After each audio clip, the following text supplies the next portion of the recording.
pretendo que este video brinde una respuesta absoluta a un tema tan complejo como si el ego es real o no es real, si es una ilusión o si no es una ilusión, o si existe o no existe, sino más bien simplemente compartirte mi punto de vista y lo que yo creo con respecto a este tema, y en todo caso ayudarte a que vos puedas llegar a tus propias conclusiones. Así que de eso va este video. En primer lugar, creo que habría que definir qué es el ego, bien, o cómo yo lo entiendo por lo menos. En mi opinión personal, no considero al ego al igual que al yo. O sea, esa es como la primera distinción. El yo y el ego no son lo mismo. El yo es la capacidad de ser autoconscientes de forma impersonal, y el ego es la creencia que se superpone ante esta posibilidad de ser autoconscientes. Esto parece un quilombo lo que acabo de decir, pero voy a tratar de exponerlo más simple. Sin capacidad de autoconciencia, el ego no existiría, porque el ego es la creencia de ser alguien separado que nace a partir justamente de la capacidad de ser autoconscientes. Imagínatelo, si no tendrías autoconciencia, o sea, no podrías reconocer yo soy o yo existo, ¿crees que existiría ego? O sea, ¿se podría formar una identidad que se crea separada? La realidad es que no. Ahora, ¿por qué yo creo que el ego en sí no es real? Esto no quiere decir que no exista en absoluto, porque sería estúpido decir que el ego no existe,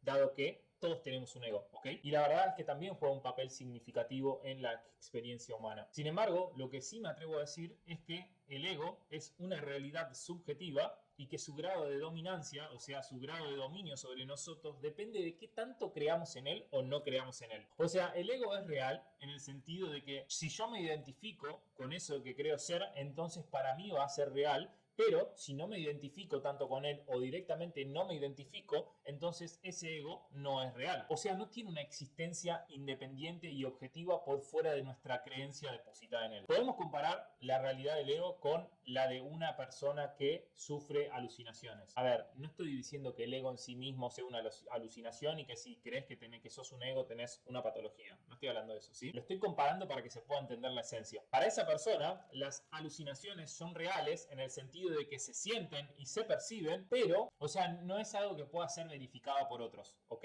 Del mismo modo, el ego puede ser real para nosotros en el sentido que lo experimentamos y nos identificamos con él, pero no es una realidad objetiva que exista independientemente de nuestras percepciones y de nuestros sentimientos. Para mí, el ego no es más que una fantasía creada por la mente. Es una idea que aparenta dar sentido a la vida individual y social, y pareciera ser que es la forma en la que la mente pudo adaptarse al contexto social y cultural, ¿no? Todas las grandes tradiciones han experimentado y han informado sobre lo mismo, que el ego es maya o ilusión, que no es real y que por lo tanto está sujeto a disolverse. Al mismo tiempo, estas tradiciones plantean diferentes caminos o métodos, por así decirlo, a través del cual, si los sigues y los ejecutas, podrás experimentar esa promesa final que es el moksha o la liberación total. De hecho, el gran maestro Ramana Maharshi fue quien a través de su método nos proponía que nos preguntemos constantemente quién soy yo, dado que esta pregunta presupone que nos llevará a descubrir verdaderamente quiénes somos en realidad, y descubrir que lo que somos está más allá de los pensamientos,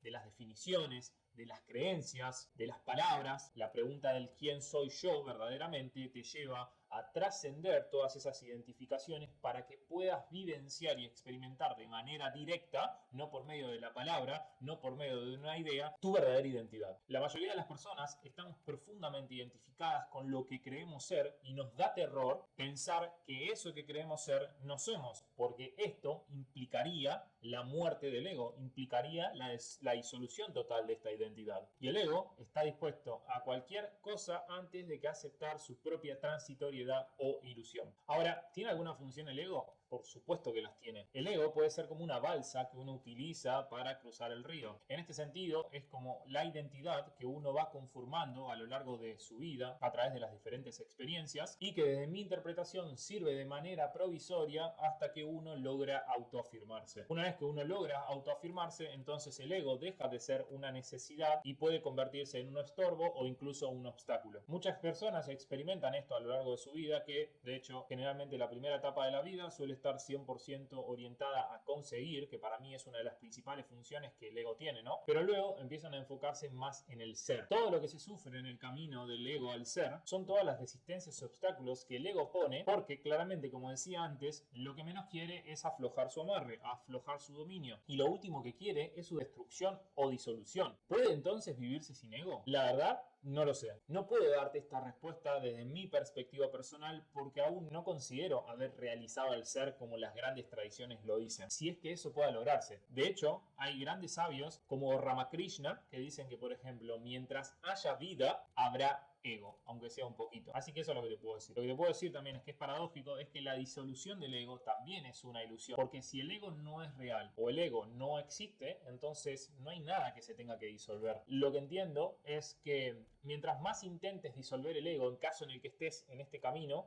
más fuerte se hará. Sin embargo, si no haces nada al respecto, tampoco se disolverá. Entonces, ¿qué hacer? Bueno, y acá se viene la filosofía del Wu Wei, el no hacer, la no acción, que no significa específicamente no tomar acción, sino más bien desapegarse completamente del resultado. Y esta es una de las prácticas que a mí más me ha enseñado el budismo zen, o mejor dicho, la práctica del zazen, en la que vos te sentás sin esperar ningún resultado en específico. Nada, ni la iluminación, ni el satori, ni absolutamente nada. Es simplemente sentarse. El acto de sentarse es la misma iluminación. Ahora, aunque el ego no sea real en su sentido profundo, mientras tanto tendrás que lidiar con él.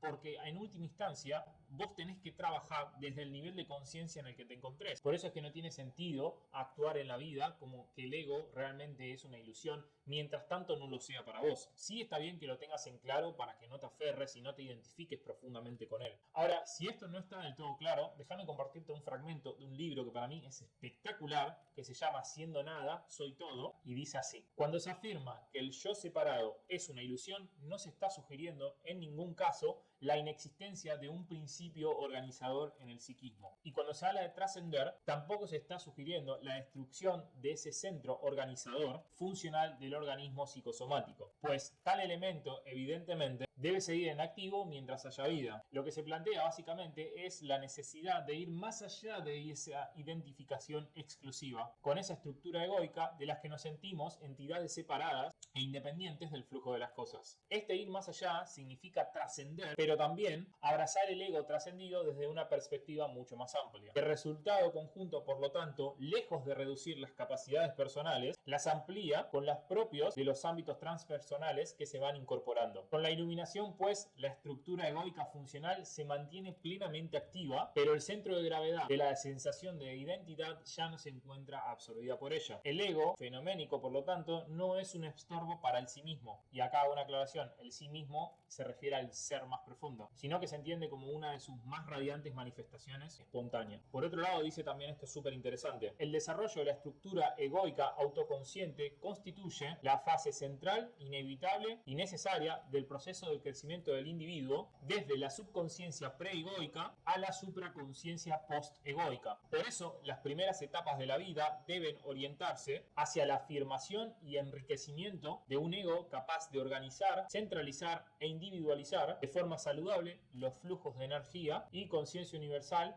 que lo sostienen y envuelven. Entonces, la esencia del abandono o renuncia al ego es el reconocimiento o comprensión de que nunca ha existido tal entidad. Así que espero que te haya gustado. Este es un tema súper interesante. Si te gustó, ya sabes, dale like para que me hagas saber que este tema te interesa y que tengo que seguir creando contenido de este estilo. Déjame también un comentario sobre qué pensás y bueno, nos vemos en los próximos videos. Te mando un abrazo.